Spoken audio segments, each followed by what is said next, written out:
SSTVಯಲ್ಲಿ ಜಾಹೀರಾತು ನೀಡಲು ಈ ನಂಬರಿಗೆ ಸಂಪರ್ಕಿಸಿ. ಎಲ್ಲರೂ ಅಂತಂದ್ರೆ ಇದೆಲ್ಲ ನಿಜವಾದ ನೈಜ ಘಟನೆಗಳು, ಕಥೆನೂ ಅಲ್ಲ. ಆಯೋಗದಲ್ಲಿ ಅಂತೆಂಥ ಘಟನೆಗಳನ್ನ ನಾವು ನೋಡ್ತೀವಿ.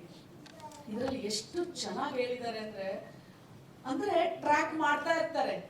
ಇವಾಗ ಈ ತರದ್ ಎಷ್ಟೋ ಜಾಲಗಳಿದೆ. ಇನ್ನೊಂದು ಮುಂದಿನ ಸಿನಿಮಾ ಇನ್ನೊಂದು ಹೊಸತನ ಆ ಜಾಲನ ನೀವು ತೋರಿಸಿ ಅಂತ ನಾನು ಹೇಳಕ್ ಇಷ್ಟಪಡ್ತೀನಿ. ಯಾಕಂದ್ರೆ ನಾವು ಮಾತಾಡೋದಾಗ್ಲಿ ಪುಸ್ತಕದಲ್ಲಿ ಬರ್ದಿದ್ದಾದ್ರೆ ಯಾವ ಮಕ್ಕಳು ಓದಲ್ಲ.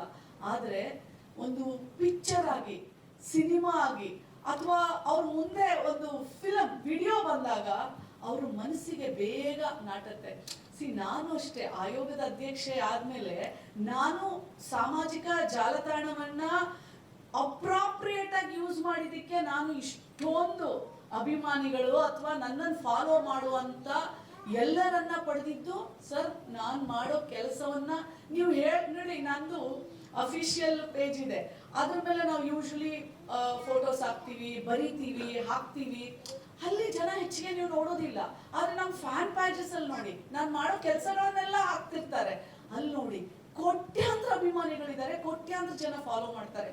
ಅಂದ್ರೆ ಇವತ್ತಿನ ಮಕ್ಕಳಿಗೆ, ಇವತ್ತಿನ ಸ್ಥಿತಿಗೆ ಸರ್, ಮಕ್ಕಳೇ ಅಲ್ಲ, ನೀವೊಂದು ಹಳ್ಳಿಗೆ ಹೋದ್ರು ಒಂದು ಯಜಮಾನ 70, 80, 85, 90 ವರ್ಷದ ಯಜಮಾನನು ನಾಗಲಕ್ಷ್ಮಿ ಆಯೋಗದ ಅಧ್ಯಕ್ಷ ಅಲ್ವೇನವಾ ನೀನು ಅಂತಾರೆ. ಆ ಯಜಮಾನ ಪೇಪರ್ ಓದೋದಿಲ್ಲ. ಆದ್ರೆ ಇದು ಮೊದಲಿಗೆ ಹೇಳ್ತೀರಾ, ಮಾನವೀಯತೆ ಇಲ್ದಿದ್ರು ಎಲ್ಲರ ಕೈಗೆ ಮೊಬೈಲ್ ಇದೆ ಅಂತ ಒಂದು ಡೈಲಾಗ್ ಬರುತ್ತೆ ನಿಮ್ ಸಿನಿಮಾದಲ್ಲಿ. ಅದು ಎಷ್ಟು ಸತ್ಯನಪ್ಪ. ನಿಜವಾಗ್ಲು ನಾವು ಇವತ್ತು ನೀವು ಒಂದು ಕಾರಲ್ಲಿ ಕುತ್ಕೊಳ್ಳಿ, ಒಂದು ಬಸ್ಸಲ್ಲಿ ಕುತ್ಕೊಳ್ಳಿ, ಒಂದು ಟ್ರೈನಲ್ಲಿ ಕುತ್ಕೊಳ್ಳಿ, ಮೊಬೈಲ್ ನೋಡ್ಕೊಂಡೇ ಇರ್ತೀವಿ. ಅಕ್ಕಪಕ್ಕ ಏನ್ ಆಗ್ತಿದೆ ಅಂತ ನೋಡಲ್ಲ. ಅಷ್ಟೊಂದು ನಾವು ಇವತ್ತಿನ ಎಲ್ಲರೂ ಸರ್, ಯುವ ಸಮುದಾಯ ಅಂತ ಮಾತ್ರ ಯುವಕರಿಗೆ ಮಾತ್ರ ಹೇಳ್ಬಿಡಿ, ಎಲ್ಲಾರು 75 ರಿಂದ 80% ಎಲ್ಲರೂ ನಾವು ಮೊಬೈಲ್ ಒಳಗಡೆನೆ ಇರ್ತೀವಿ.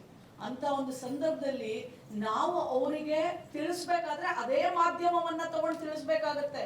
ಅದಕ್ಕೆ ನನ್ನನ್ನ ಟ್ರೋಲ್ ಮಾಡಿರೋದು ಉಂಟು. ಎಷ್ಟೋ ಸಲ ಕೇಳ್ತಾರೆ, ಎಷ್ಟೋ ಸಲ ಹೇಳ್ತಾರೆ ರೀಲ್ಸ್ ರಾಣಿ ಅಂತಾರೆ ನನ್ನನ್ನ. ನಾನ್ ರೀಲ್ಸ್ ರಾಣಿ ಅಲ್ಲ.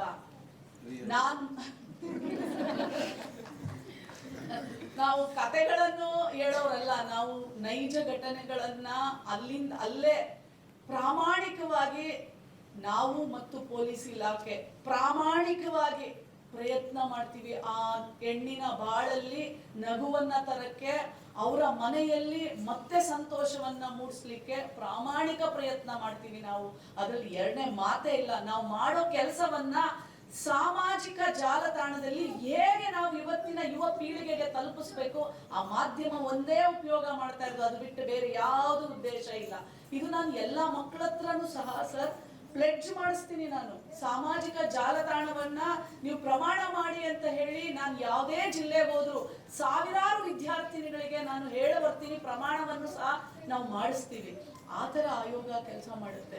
ಇದರಲ್ಲಿ ಅವರು ನೋಡಿ, ಫೇಸ್ಬುಕ್, ಇನ್ಸ್ಟಾ, ಇದರಲ್ಲಿ ಈ ಒಂದು ಸಿನಿಮಾದಲ್ಲಿ ಸತ್ತಿರೋ ಒಂದು ಫೋಟೋ ಹಾಕೊಂಡು ಯಾರೋ ಒಬ್ಬ ಅವಳನ್ನ ಪ್ರೀತಿ ಮಾಡುವ ಹಾಗೆ ಮಾತುಗಳು, ಚಾಟ್ಸ್. ಸರ್ ಏನಾಗುತ್ತೆ, ಮದುವೆ ಆದ್ಮೇಲೆ ಗಂಡ ಯಾವಾಗ್ಲೂ ನಿನ್ಗೆ ಐ ಲವ್ ಯು, ನೀನ್ ಎಷ್ಟು ಚೆನ್ನಾಗಿ ಕಾಣ್ತಾ ಇದೀಯಾ, ನೀನ್ ಸೀರೆ ತುಂಬಾ ಚೆನ್ನಾಗಿ ಉಟ್ಕೊಂಡಿದ್ಯಾ, ನಡಿ ಇವತ್ತು ಹೋಗೋಣ, ಹಾಗೆಲ್ಲ ಇರಲ್ಲ. ಮದುವೆ ಪ್ರೀತಿ ಮಾಡೋದನ್ನ ಇರುತ್ತೆ. ಅದಾದ್ಮೇಲೆ ಸಾಮಾನ್ಯವಾಗಿ ಗಂಡ ಹೆಂಡತಿ ಹೆಂಗಿರ್ತಾರೆ ಹಂಗಿರ್ತಾರೆ. ಬಟ್ ಅದು ಏನಾಗುತ್ತೆ ಅಂದ್ರೆ, ಈ ಫೇಸ್ಬುಕ್, ಈ ಇನ್ಸ್ಟಾದಲ್ಲಿ ಹೊಸ ಹುಡುಗರು ಬರ್ತಾರಲ್ಲ, ಆ ಒಂದು ಮನಸ್ಥಿತಿಯನ್ನ ಸೆಳಿತಾ ಹೋಗ್ತಾರೆ.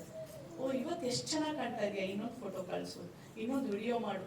ಅದೇ ಅವ್ರು ಹೇಳ್ತಾರೆ, ನೀನ್ ಚಾಟ್ ಮಾಡ್ತಾ ಮಾಡ್ತಾ ಮಾಡ್ತಾ ನೀನ್ ಯಾವಾಗ ಅವ್ರ ಬಲೆಯಲ್ಲಿ ಬೀಳ್ತೀಯ ಆವಾಗ ನಿಂದು ರೇಟ್ ಫಿಕ್ಸ್ ಆಗುತ್ತೆ ಅಂತ. ಸತ್ಯ ಇದು, ಸತ್ಯ ಇದು.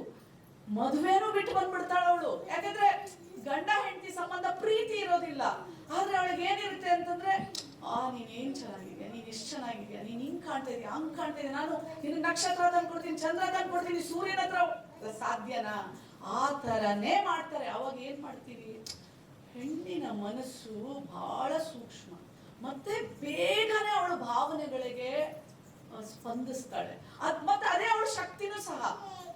ನಾವು ಸ್ಪಂದಿಸಕ್ ಕಾರಣನೇ ನಾನೊಂದು ಹೆಣ್ಣು. ಅಂದ್ರೆ ನನಗೆ ಭಾವನೆಗಳು, ಒಂದು ತಾಯಿನ ಒಂದು ಮಗುನು ಅಳ್ತಾ ಇದ್ರೆ ಇಮ್ಮಿಡಿಯೇಟ್ಲಿ ನಾನು ಒಂದು ಭಾವನಾತ್ಮಕ ಜೀವಿ ಒಂದು ಹೆಣ್ಣು. ಹಾಗೆ ಅವಳ ಭಾವನೆಗಳನ್ನ ಚೆನ್ನಾಗಿ ತಿಳ್ಕೊಳ್ತಾರೆ. ಎಲ್ಲಾ ಫೇಕ್ ಅಕೌಂಟ್ಸು, ಬೇರೆಯವ್ರ ಫೋಟೋ, ಯಾವಾಗ ಆಮೇಲೆ ಯಾವ ಮಟ್ಟಕ್ಕೆ ನಮ್ಮ ಹತ್ರ ಆಯೋಗದಲ್ಲಿ ಬರ್ತಾರೆ ಅಂದ್ರೆ ದುಡ್ಡು ಕಳ್ಕೊಂಡೇ ಬಂದಿರ್ತಾರೆ ಸರ್. 8 ಲಕ್ಷ, 10 ಲಕ್ಷ, 20 ಲಕ್ಷ. ಒಂದು ಹೆಣ್ಣುಮಗಳು ಬಂದಿದ್ದು 1,30,00,000.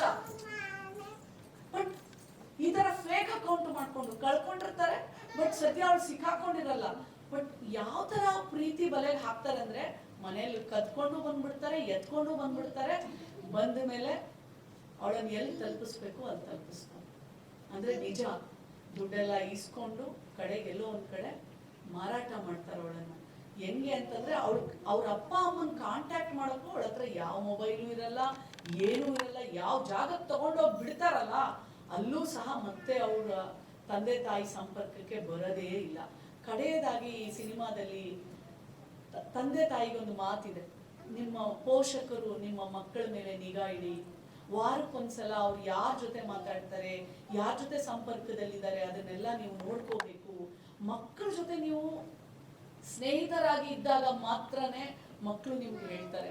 ಯಾವತ್ತೇ ಏನ್ ಮಾಡ್ತಿದ್ಯಾ, ಯಾರ ಜೊತೆ ಮಾಡ್ತಿದ್ಯಾ, ಎಷ್ಟೊತ್ತರೆಗೂ ಮಾಡ್ತಿದ್ಯಾ, ಕಿತ್ಕೋತೀನಿ, ಬಡಿತೀನಿ, ಬೈತೀನಿ ಅಂತಂದ್ರೆ ನಮ್ಮ ಮಕ್ಕಳು ಹೇಳೋದಿಲ್ಲ. ಅದೇ ನಾವು ಪ್ರಯತ್ನ ಮಾಡಬೇಕು. ನಾವು ಹಳೆ ಕಾಲದಲ್ಲಿ ನಮ್ಮಪ್ಪ ಹಿಂಗಿದ್ರು, ನಮ್ಮಮ್ಮ ಹಿಂಗಿದ್ರು, ನಾವ್ ಹಿಂಗೆ ಇರ್ತೀವಿ ಅಂತ ನಾವೇನಾದ್ರೂ ಮಾಡಕ್ ಹೋದ್ರೆ ಈ ತರ 100 ಸಿನಿಮಾ ಬಂದ್ರು, 1000 ಸಿನಿಮಾ ಬಂದ್ರು, ನಾವು ಜಗತ್ನಲ್ಲಿ ಇವತ್ತೇನಾಗ್ತಾ ಇದೆ, ಇವತ್ತಿನ ಮಕ್ಕಳ ಭವಿಷ್ಯವನ್ನ ಬದಲಾಯಿಸ್ಲಿಕ್ಕೆ ಸಾಧ್ಯ ಇಲ್ಲ. ಈ ತರ ಹೆಚ್ಚು ಹೆಚ್ಚು ಸಿನಿಮಾ ಬರಬೇಕು. ಇಂಥ ಸಿನಿಮಾಗಳಿಗೆ ಮಾಡೋದಿಲ್ಲ ಇದು, ಯಾಕಂದ್ರೆ ಕಮರ್ಷಿಯಲ್ ಸಿನಿಮಾ ಅಲ್ಲ, ಇದೊಂದು ಮೌಲ್ಯಾಧಾರಿತ ಒಂದು ಮೆಸೇಜ್ ಅನ್ನ ಕೊಡುವಂತ ಒಂದು ಸಿನಿಮಾ. ಇವತ್ತಿನ ಮಕ್ಕಳನ್ನ ಬಹಳ ಭದ್ರತೆಯಿಂದ, ರಕ್ಷಣೆಯಿಂದ ಕಾಪಾಡಬೇಕು. ಎಷ್ಟು ಮುಖ್ಯ ಈ ಫೇಸ್ಬುಕ್, ಇನ್ಸ್ಟಾ, ವಾಟ್ಸಪ್, ಟ್ವಿಟರ್, ಇಂಥ ಎಲ್ಲ ಇವತ್ತು ಬಹಳಷ್ಟು ಆಪ್ಸ್ ಬಂದ್ಬಿಟ್ಟಿದಾವೆ. ಅವರನ್ನ ಸೆಳ್ಕೊಂಡು ಸರ್ ನೀವು ಹೋಗದೆ ಬೇಡ, ನಿಮ್ಮ ಕತ್ಲೆ ರೂಮಲ್ಲೇ ನಿಮ್ಮನ್ನ ಮುಟ್ಲಾರ್ದೇನೆ ಅತ್ಯಾಚಾರ ಮಾಡ್ಬಿಡ್ತಾರೆ, ಮಾನಸಿಕವಾಗಿ ಮಾಡಿ, ವಿಡಿಯೋಗಳು ಮಾಡಿ, ಎಷ್ಟು ಬ್ಲಾಕ್ ಮೇಲ್ ಮಾಡ್ತಾರೆ, ಕಡೆಗೆ ನೇಣು ಶರಣಾಗ್ತಾರೆ. ಇಲ್ಲ ಅಂತಂದ್ರೆ ಯಾರು ಫೇಕ್ ಅಕೌಂಟ್ ಕ್ರಿಯೇಟ್ ಮಾಡಿ ಕರೀತಾನಲ್ಲ ಅವ್ನ ಹಿಂದೆ ಹೋಗ್ಬಿಡ್ತಾರೆ ಮಕ್ಕಳು. ಅಂತ ಒಂದು ಬಹಳ ಅದ್ಭುತವಾದಂತ ಸಿನಿಮಾ. ನನಗೆ ಅರ್ಧ ಇಂಟರ್ವಲ್ ಆದ್ಮೇಲೆ ಆ ಟೈಮ್ ಹೆಂಗೋಯ್ತು ಅಂತಾನೆ ಗೊತ್ತಾಗ್ಲಿಲ್ಲ. ನನಗನ್ನಿಸ್ತಿತ್ತು, ಮಹಿಳಾ ಆಯೋಗದ ಅಧ್ಯಕ್ಷಗೆ ಮಾಡಿಸಿದಂತ ಒಂದು ಪಿಕ್ಚರ್ ಏನಪ್ಪಾ ಇದು ಅನ್ನೋ ಅಷ್ಟು ನನಗೆ ಭಾಸ ಆಯ್ತು. ಇದು ಈ ಸಿನಿಮಾ ಎಲ್ಲಾ ಮಕ್ಕಳು ನೋಡ್ಬೇಕು, ಎಲ್ಲಾ ಪೋಷಕರು ನೋಡ್ಬೇಕು, ಎಲ್ಲಾ ದೊಡ್ಡವರು ನೋಡ್ಬೇಕು. ಇಂಥ ಸಿನಿಮಾಗಳು ಇನ್ನ ಹೆಚ್ಚೆಚ್ಚಾಗಿ ಬರಬೇಕು. ಈ ಸಿನಿಮಾವನ್ನ ನನಗೆ ಸ್ವಲ್ಪ ಹುಷಾರಿರ್ಲಿಲ್ಲ, ಇವತ್ತು ಕ್ಯಾನ್ಸಲ್ ಮಾಡೋಣ ಅಂತ ನಮ್ಮ OSTಗೂ ಹೇಳಿದೆ.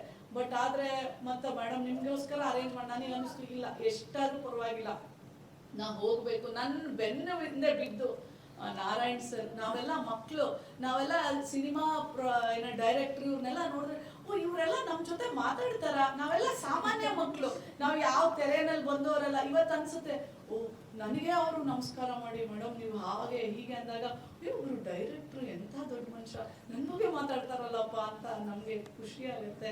ಆಮೇಲೆ ನಾವೆಲ್ಲ ಹಳ್ಳಿಯಿಂದ ಬಂದಂತ ಮಕ್ಕಳು. ಇಂಥ ಒಂದು ಸಿನಿಮಾಗೆ ಪ್ರೊಡ್ಯೂಸ್ ಮಾಡಿದಂತ ನಮ್ಮ ಮಂಜು ಅವರಿರ್ಬೋದು, ರಮೇಶ್ ಅವರಿರ್ಬೋದು, ಇಂಥ ನಿರ್ಮಾಪಕರಿಗೂ ನಂದೊಂದು ಸಲಾಂ. ಯಾಕೆಂದ್ರೆ ಇಂಥ ಸಿನಿಮಾಗಳಿಗೆ ದುಡ್ಡೇ ಹಾಕಲ್ಲ ಸರ್ ಯಾರು.